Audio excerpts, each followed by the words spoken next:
जयपुर से बड़ी खबर है। 15 नए कोविड पॉजिटिव मरीज सामने आए हैं। कोविड मरीजों की जो संख्या है वो 113 पहुंच चुकी है। जयपुर में 63, उदयपुर में 14 मरीज, जोधपुर में 11, बीकानेर में 6, डिडवाना में 5 मरीज, अजमेर, दौसा और बालोतरा में अब तक 2-2 मरीज सामने आ चुके हैं। तो बड़ी खबर आपको बता रहे हैं क्योंकि कोविड के केसेस लगातार बढ़ते जा रहे हैं। चित्तौड़, चूरू, डूंगरपुर, फलौदी, राजसमंद में एक-एक मरीज सामने आए हैं। सवाई माधोपुर, सीकर और अन्य जगहों से भी जो जानकारी मिल रही है, एक-एक मरीज दर्ज किए गए हैं। कोविड के चलते अभी तक प्रदेश में केवल 1 मौत दर्ज हुई है। प्रदेश सरकार के चिकित्सा एवं स्वास्थ्य विभाग का ये कोविड अपडेट है। तो बड़ी खबर इस वक्त आपको बता रहे हैं, जहां पर लगातार कोविड के केसेस बढ़ते जा रहे हैं और कहां पर कितने केस हैं वो भी आपको बता रहे हैं। 15 नए कोविड पॉजिटिव मरीज सामने आए हैं। कोविड मरीजों की जो संख्या है वो 113 पहुंच चुकी है। जयपुर में 63 और उदयपुर में 14 मरीज, जोधपुर में 11, बीकानेर में 6।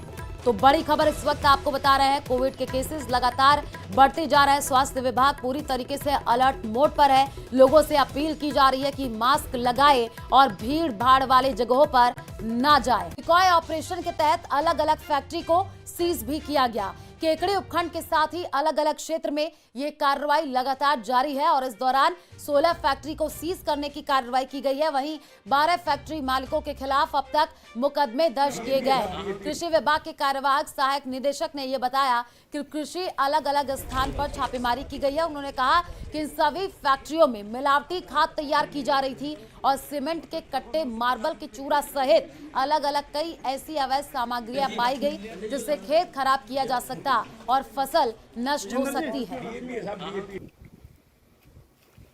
तो कृषि विभाग की ये बड़ी कार्रवाई देखने को मिली है। 16 फैक्ट्री को सीज किया गया। अजमेर के केकड़ी से तस्वीर हम आपको स्क्रीन पर दिखा रहे हैं। आप देखिए, फैक्ट्रियों में नकली खाद तैयार की जा रही थी, ऐसी जानकारी मिली और लाखों टन नकली खाद जब्त की गई है। कृषि विभाग की ये बड़ी कार्रवाई देखने को मिली है। साथ ही साथ आपको किरोड़ी लाल मीणा भी नजर आ रहे हैं जो कि पहुंचे और जानकारी ये मिली है कि फैक्ट्रियों में नकली खाद तैयार की जा रही थी।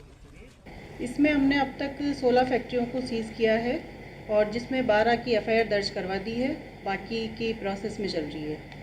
और आज एक हमारी टीम पुष्कर बासेली में कार्रवाई कर रही है। क्या चल रहा था पूरा मामला? ये इसमें फर्टिलाइज़र जो बना रहे थे उसमें अनियमितताएं मिली गई। उसमें ये ऐसा लग रहा था, जो वहाँ रॉ मटेरियल पड़ा था उससे ये ऐसा प्रतीत हो रहा था कि वो नकली खाद बना रहे हैं, क्योंकि उसमें मार्बल स्लरी थी, सीमेंट था, तो उसको देखते हुए ये था। और कुछ बैग्स ऐसे पाए गए जिस पे कोई किसी प्रकार का लेबल नहीं था। और इसी बीच एक बड़ी खबर, नकली खाद मामले में मंत्री सुरेश रावत का बयान सामने आया है। बड़ी जानकारी आपको दे रहे हैं, अवैध खाद बनाने वाले लोगों पर कड़ी कार्रवाई होगी। जयपुर से यह बड़ी खबर आपको बता रहे हैं, यह घिनौना अपराध शब्दों में भी नहीं हो सकता बयान। ये बयान सामने आया है। पूर्ववर्ती सरकार के दौरान सभी फैक्ट्रियां लगाई गई थी। तो बड़ी खबर इस वक्त आपको बता रहे हैं, सुरेश रावत ने कहा है कि वो आंख मूंद कर बैठे थे, यानी पिछली सरकार पर उन्होंने निशाना साधा। नकली खाद मामले में मंत्री का ये बड़ा बयान सामने आया है, सुनिए।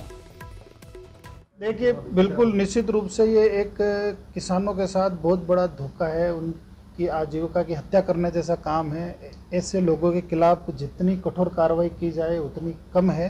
तो मैंने पहले आईजी साहब से भी बात की थी और आज भी मैं इनसे भी कहना चाहूँगा कि उनके खिलाफ एक व्यापक अभियान चला के इस तरह का खिलवाड़ नहीं होना चाहिए, क्योंकि खाने के अंदर अगर मिलावट रहेगी तो आदमी का जीवन संकट में आएगा।